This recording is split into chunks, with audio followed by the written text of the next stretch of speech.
Olá galera, tudo bem com vocês? Vamos aqui a mais uma aula, uma videoaula aí.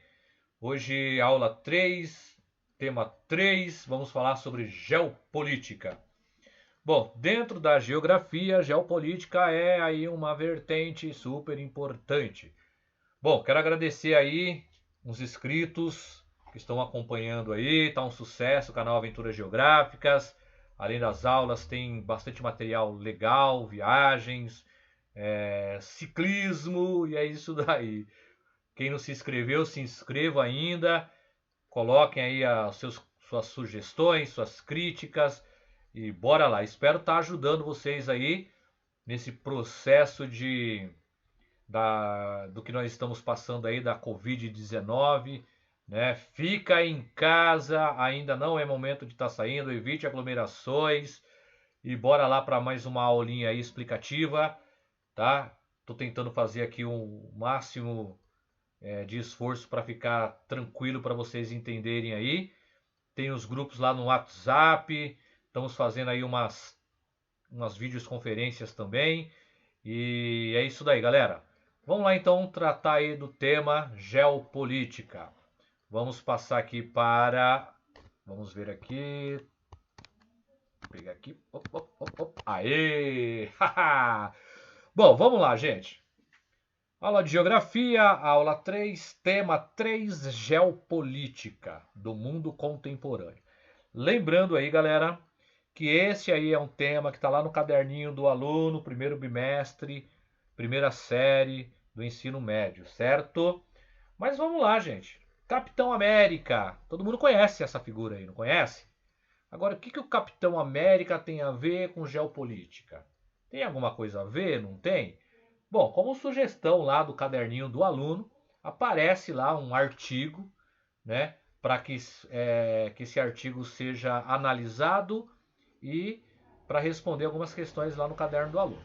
Eu preparei aqui a leitura desse artigo através de um vídeo e eu quero agora passar para vocês, tá? Então eu espero que vocês prestem atenção, né, para este vídeo que eu elaborei na leitura, tá? Quem tiver dúvida no caderninho do aluno também tem um link lá. Mas vamos lá, né? Vamos ver do que se trata aí esse vídeo com esse artigo do Capitão América, beleza? Então vamos lá. Então, galera, vamos dar continuidade aqui então dessa primeira sondagem aí, tá? Tem um artigo aqui da USP,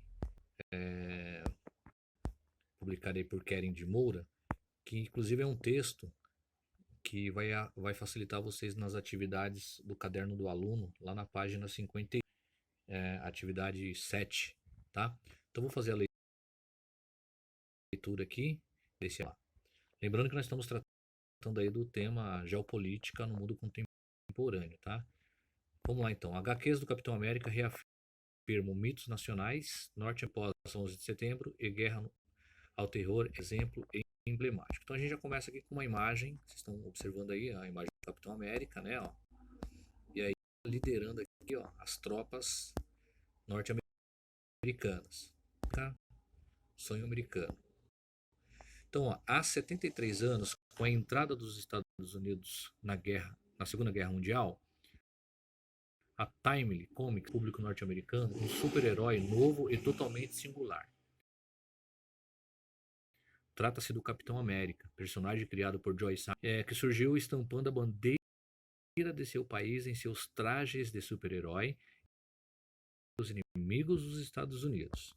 Se suas primeiras histórias estavam profundamente conectadas com os esforços da propaganda de guerra norte-americana para derrotar a ameaça nazista e fascista com o fim da Segunda Guerra Mundial, o Capitão América passou por muitas transformações. Continuaram a ser publicadas. No entanto, o personagem passou pelas mãos de diferentes equipes criativas que procuraram fazer modificações ou ajustes no mercado consumidor e conjunturas políticas e culturais em constante mudança. Rodrigo Aparecido de Araújo Pedroso, em dissertação de mestrado, vestindo ainda mais as bandeiras dos Estados Unidos. O Capitão América aposta em. Então vocês estão vendo aí, ó, as diversas mudanças que tiveram aí, o Capitão América, certo? As mudanças apontadas por Rodrigo caracterizam, segundo ele, tentativas em certa medida de adaptar os quadrinhos a novos contextos históricos, relacionando o herói a fatos considerados importantes ligados à política interna e externa dos Estados Unidos. Mais recentemente, a guerra contra o terror. Assim, um ano depois da tragédia que marcou a história dos norte-americanos, a Marvel Comics publicou, em dezembro de 2012, uma nova série de quadrinhos do Capitão América, ambientadas no contexto pós-11. As histórias foram escritas por John Hiber e desenhado por John Cassaday. O objetivo era criar uma nova versão do herói que luta por uma versão dos Estados Unidos. A América luta para transformar a realidade. O pesquisador analisou a nova configuração do personagem nessa série e a forma como ela dialoga com as questões que estavam em pauta no contexto em que foram produzidas. Por exemplo, que nessas histórias em quadrinho pós-tentado 11 de setembro, o Capitão América é mais do que um soldado lutando por seu país. Abre aspas. Ele pode ser considerado uma representação de valores e ideais que fazem parte do imaginário norte-americano e que remetem à Declaração de Independência e à autosseleção do passado americano, onde fatos reais e interpretações míticas da América estão unidos. Fecha aspas, comenta o autor. Rodrigo também defende que o tema, abre aspas, sonho americano, fecha aspas, está presente nas narrativas em duas visões. Uma é a busca por ideias utópicas de liberdade e igualdade, que são considerados valores universais a todos os seres humanos. A outra visão é uma busca por ideais individuais pela felicidade, que muitas vezes se manifesta de forma materialista, uma busca por bens, propriedades e riquezas. O novo Capitão América se encarna estas duas versões, ou melhor, visões do sonho americano. Assim, as HQs apresentam uma função que vai além de uma mera propaganda ideológica patriótica. Elas reafirmam antigos mitos nacionais e usam o poder para mobilizar deles, para gerar um cenário fictício onde estes, na figura do Capitão América, se tornam uma alternativa válida para superar 11 de setembro. Aí mais uma imagem, né? A guerra ao terror. Crítica e pacifismo. As histórias dessa série apresentam, primeiro, o Capitão América tentando desesperadamente retirar alguns escombros das torres do World Trade Center e depois combatendo terroristas que e fizeram moradores reféns, cabendo ao herói livrar as pessoas dos inimigos. No decorrer desta aventura, o super-herói é levado a fazer uma viagem por suas lembranças da Segunda Guerra, quando retorna à Alemanha para combater grande e pequena cidade. Rodrigo apresenta os dois principais antagonistas HQs, Faizão Al-Tariq e o Mestre dos Terroristas. Por meio de suas ações e discursos, trazem à tona fatos ignorados pelo Capitão América e por grande parte dos cidadãos de seu país, o que permite ao HQ, segundo Rodrigo, questionar a pretensa inocência dos Estados Unidos. Ao confrontar, toma conhecimento de tais fatos, e isso permite que ele reflita sobre o papel que seu país tem desde o 20. As críticas que os HQs apresentam têm como tônica ressaltar o caráter contestador e pacifista. A gente tem aqui, né? Ó, sou mensageiro. Estou aqui para mostrar as verdades da guerra. Vocês são os terroristas. Né? Questionamento sobre o papel dos Estados Unidos. Rodrigo também mostra que, mesmo refletindo alguns estereótipos com relação à religião muçulmana, os autores das HQs procuram não contribuir para incentivar a cultura do medo. Em vez disso, transmitem mensagens de esperança, tolerância e união, como evidência a participação de um personagem chamado Samir na HQ, que perdoa seu agressor e pede para que Samir também demonstra que sente muito pela perda de seu contemporâneo nova-iorquino. E no último quadro eles apertam as mãos em clara conciliação e respeito.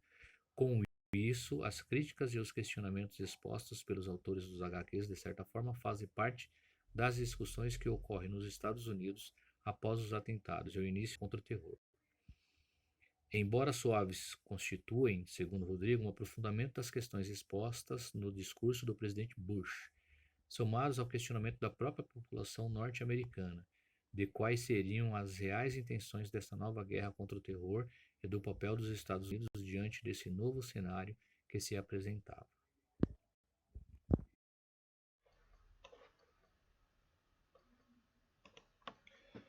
E aí, galera? Bom, acredito que deu para compreender aí um pouco o texto, né? Na dúvida ainda, quem quiser a parte impressa do texto, né? Pode ir lá no caderninho do aluno, depois eu vou explicar um pouquinho com relação ao caderninho do aluno e ver o texto na íntegra aí desse artigo, né? Bom, dando continuidade aqui, vou voltar lá nos slides. Cadê os slides aqui? Vou voltar lá nos slides aqui, né? Agora eu vou começar aqui novamente perguntando, né? O que é geopolítica? O que isso tem a ver com geografia? Faz parte da geografia? Vocês já tiveram esse contato, já viram essa palavra? Né? Primeiro ano do ensino médio, é uma novidade para vocês, não é? Então vamos destrinchar. Você já pode observar ali a imagem, né? O globo de um lado, né? Quem gosta de xadrez aí sabe como que funciona aí, né? Os dois lados, né? Os dois oponentes aí, vence aquele que conseguir resgatar quem do xadrez. Então vamos ver se geopolítica também tem a ver com isso, né? Então vou passar para o próximo slide aqui. Vamos ver se vai entrar o próximo slide. Já entrou. Opa! Então, ó, vou ler tranquilamente aqui para vocês entenderem aí a questão da geopolítica, tá? Em um mundo cada vez mais globalizado, né, encurtamento das distâncias, redes, né, vocês já tiveram a oportunidade de ver esse termo globalização, mundo globalizado, né? Então, ó, o termo geopolítica vem ganhando nova dimensão. Mas o que há por trás desse vocábulo que funde o prefixo geo?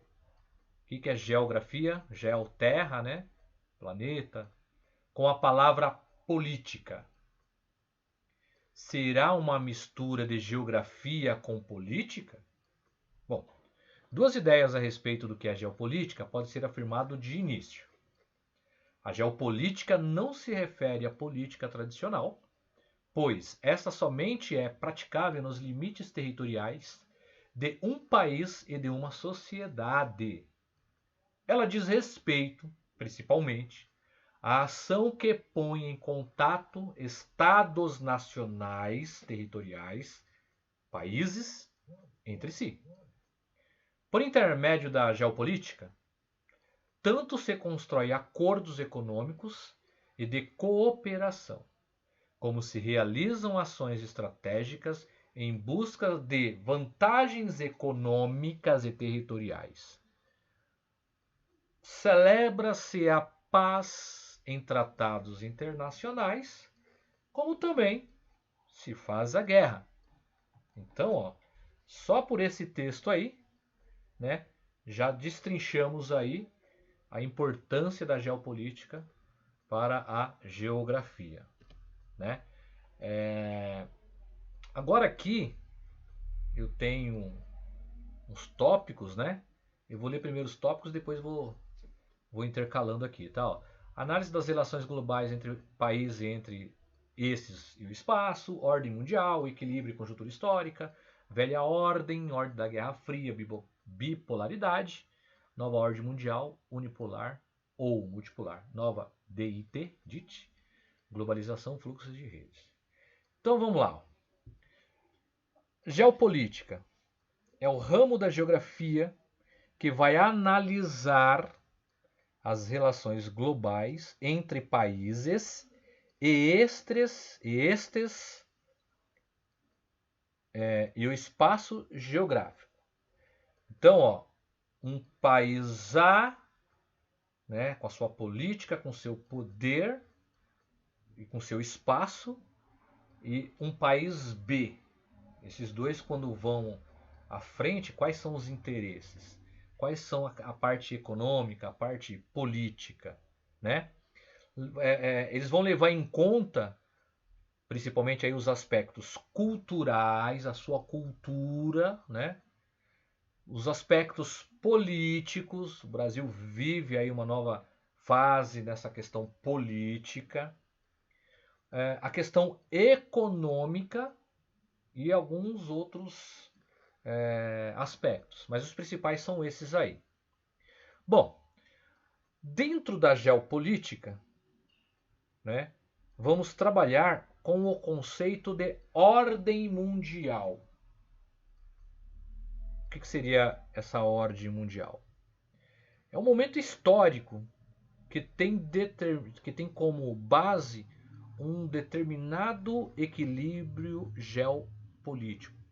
Quando fala aí de ordem mundial, vai buscar lá no contexto histórico, né, como se formou os países dominando o território, a questão da economia, o que cada um resgata para si próprio em contrapartida em outros, né? Questão A e questão B. E essa nova ordem mundial é que determina. Então, quando você vai lá na história, né, no contexto histórico, aí a gente tem aí, né, duas ordens. A velha ordem, né, que tem aí como base aí, né, de estudo e para explicar melhor, né, a Guerra Fria, né? Então, o que foi a Guerra Fria? Você tem aí a questão da bipolaridade, né, dois polos. Quem que dominava esses dois polos na época da Guerra Fria, né? Vou só resumir aqui, tá, gente? Os Estados Unidos era um desses polos, que tinha aí como contexto, né, o capitalismo, visando sempre o lucro, né? E tinha a ex-União Soviética, que tinha como base aí a questão do socialismo, né? E aí, por que chama Guerra Fria? Quando fala a palavra guerra, a gente já logo imagina, né, a questão das armas, de mortes, de conquista de espaços e por aí vai. No caso da Guerra Fria, esses dois países, tanto os Estados Unidos quanto a União Soviética, eles se armavam na questão tecnológica principalmente. Então vou dar um exemplo aqui para vocês entenderem, né? A corrida espacial, por exemplo. Então os Estados Unidos mandava lá um foguete para a Lua. Automaticamente a União Soviética fazia da mesma forma, mandava também um foguete para lá.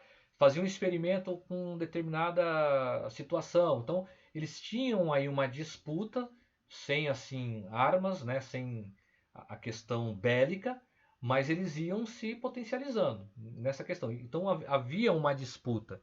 Por isso que falava aí a questão da Guerra Fria. Quando se fala de regionalização, o mundo nesta época, nesse momento, era visto como dois, né? Um capitalista e um socialista, um liderado pelos Estados Unidos e outro liderado aí pela ex-União Soviética, né? Na Guerra Fria, quem comanda o mundo, cria-se diversas disputas, mas sem ocupação de um espaço físico, né? Agora, quando se fala aí da nova ordem mundial, quando que vai surgir essa nova ordem mundial, né? Teria como essência somente uma potência, né? Porque ao final da Guerra Fria, a ex-União Soviética se dissolveu.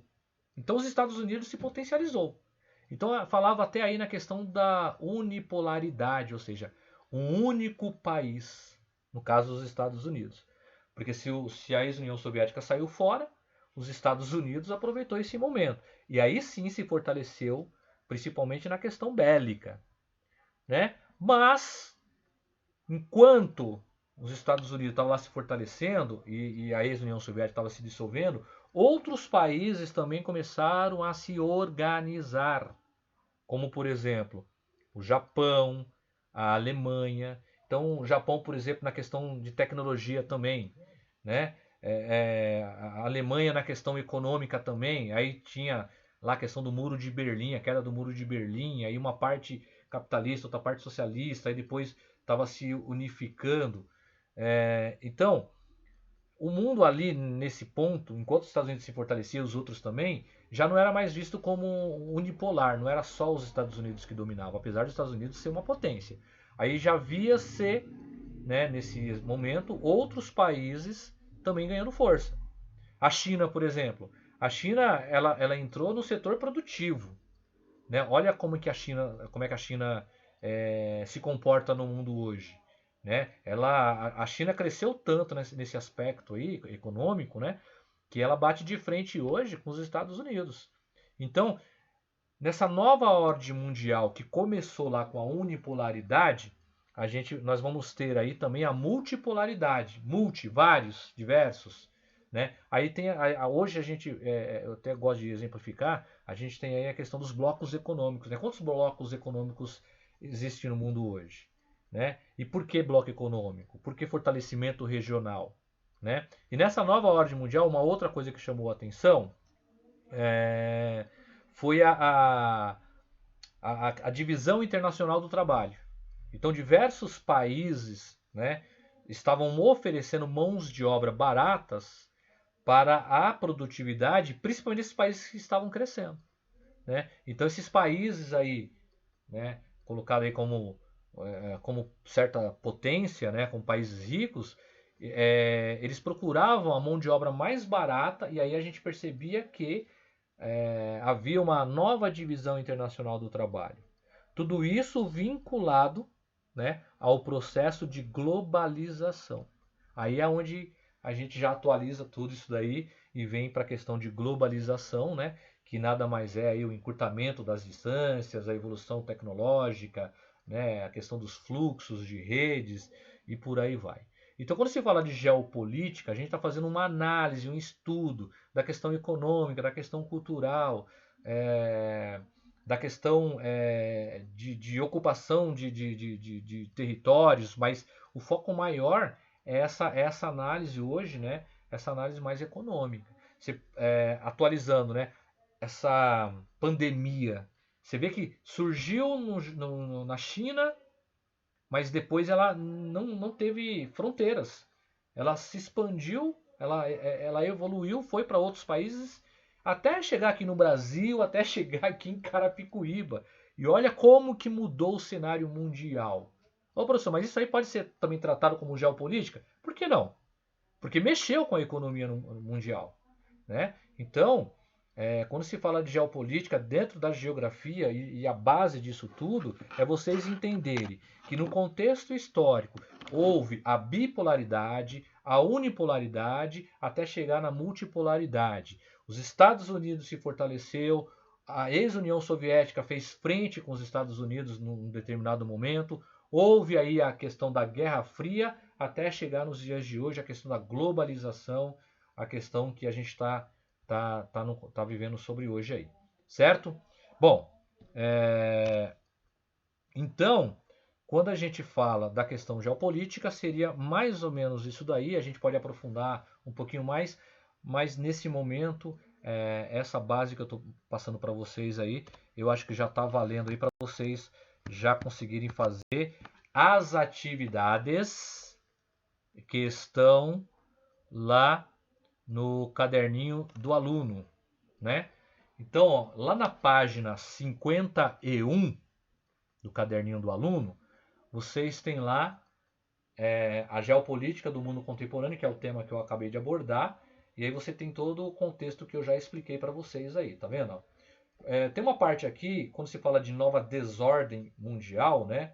É justamente o que os Estados Unidos causou por conta dessa potência que ele se tornou, né? Em vez de ser aquela ordem, ele acabou causando essa desordem, né? Além dos conflitos regionais deserdados da nova ordem mundial, tá? Bom, aí leitura e análise da imagem, já tem o vídeo lá, aí aqui no link, né? Vocês têm aí o link com aquele artigo que eu passei para vocês. Aí na atividade 7 é com base naquele vídeo, naquele texto, naquele artigo, tá? Perguntas aqui, ó, A, B, C, D, tá? Aí na D aqui, se você tiver, vocês vão fazer uma pesquisa sobre outros personagens, tá? que tem a mesma característica do Capitão América aí, tá? Isso daqui vocês podem fazer no próprio caderninho de vocês aí, e quando voltar às aulas aí eu vou dar um visto, tá? Atividade 8, né, ó, aí tem aqui uma tabela. Essa tabela aqui vocês vão, ó. A nova ordem mundial que se estabeleceu após o fim da Guerra Fria foi responsável por produzir uma nova dinâmica das relações internacionais de acordo com interesses de um seleto grupo de países. Tais interesses produziram desequilíbrios econômicos e sociais, provocando efeitos danosos, principalmente aos países menos desenvolvidos, dentre os quais aqueles que passaram pelo recente processo de descolonização no continente africano, como exemplos a Nigéria, a Ruanda, Serra Leoa, Somália, entre outros. Tá? Aí a gente tem aqui, ó, Índice de Desenvolvimento Humano, IDH 2013, proposto a seguir e responde as questões. Então aqui a gente tem um ranking, né, ó, de IDH Global 2014, né, a fonte Relatório de Desenvolvimento Humano 2015. Então a gente tem aqui, ó, muito alto desenvolvimento. Número 1, Noruega, 0,944. Lembrando que quanto mais próximo de 1, significa que o país ele é bem classificado, tá? E quanto mais próximo de 0, aí ele já tem aí uma problemática na questão social também, tá? Aí tem em segundo lugar a Austrália, terceiro Suíça, Dinamarca e o quinto lugar Países Baixos. Aí no caso, se vocês quiserem utilizar aí um atlas, né, para verificar onde fica cada país desse. Se quiser pesquisar também a história de cada país desse, é super interessante, tá? Mas vamos lá, ó. Aí depois a gente tem aqui uma, ó, lembrando que isso aqui é uma tabela, tá? E a gente agora aqui tem um mapa chamado de Índice de Desenvolvimento Humano, IDH 2017, tá? Lembrando que nós já tivemos numa aula anterior a questão dos mapas, a importância das cores, dos atributos, né? Então a gente tem o título, tem a legenda, tem a escala, tem a localização lá, o norte, né? E aí a gente tem aí a composição dos países neste contexto aqui, ó. Lembrando que a gente tem aí as cores mais claras para, né, se pega ela muito baixo, depois vai fortalecendo essa cor até na mais clara é que não tem dados, é sem dados. Então, ó, as cores mais escuras significa que o IDH é bom, é elevado. Então, se a gente localizar o Brasil, perceba que o Brasil aqui, ó, está bem no meio aqui, ó, o Brasil tem uma coloração, olhando na tabela, de médio. Aí a gente pega lá o continente africano. Diversos países do continente africano com índice de desenvolvimento humano muito baixo. Aí você pega, por exemplo, os Estados Unidos, Canadá, principalmente a Europa, né?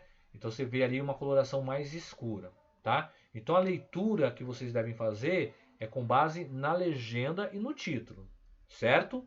Então se eu tiver que escolher um país hoje, né, que tem uma condição legal para se viver, eu vou lá no sem dados, no muito baixo, ou eu vou no muito alto? Então também aqui uma tomada de decisão também, tá? Rolando mais para baixo aqui, ó. Se der um delay aqui, me perdoem, tá? Mas vocês têm o caderninho do aluno, é importante vocês acompanharem aí, tá? Então tá lá, o que significa e quais são os indicadores do IDH? O que significa o IDH e os seus indicadores? O que está indicando? Aí na B, localize o mapa e anote as áreas onde se concentram os países com IDH mais baixo e o mais elevado. Explique como são as condições de vida de cada um desses grupos de países. Então você vai localizar lá no mapa, por isso que eu falei que é interessante ter um atlas, vai verificar os países com maior e com menor e fazer uma pesquisa do porquê. Por que eles se classificam dessa forma, tá? Na C, compare o IDH dos países africanos descolonizados, citados anteriormente, com países com alto desenvolvimento.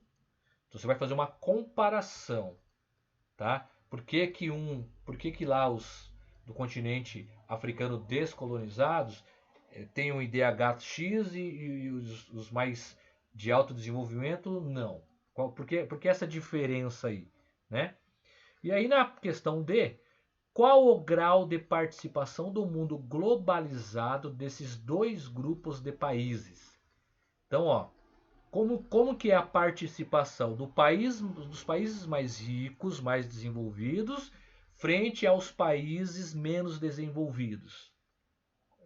Qual é o papel de cada um aí? Será que um tem mais dinheiro porque de repente não tem mão de obra?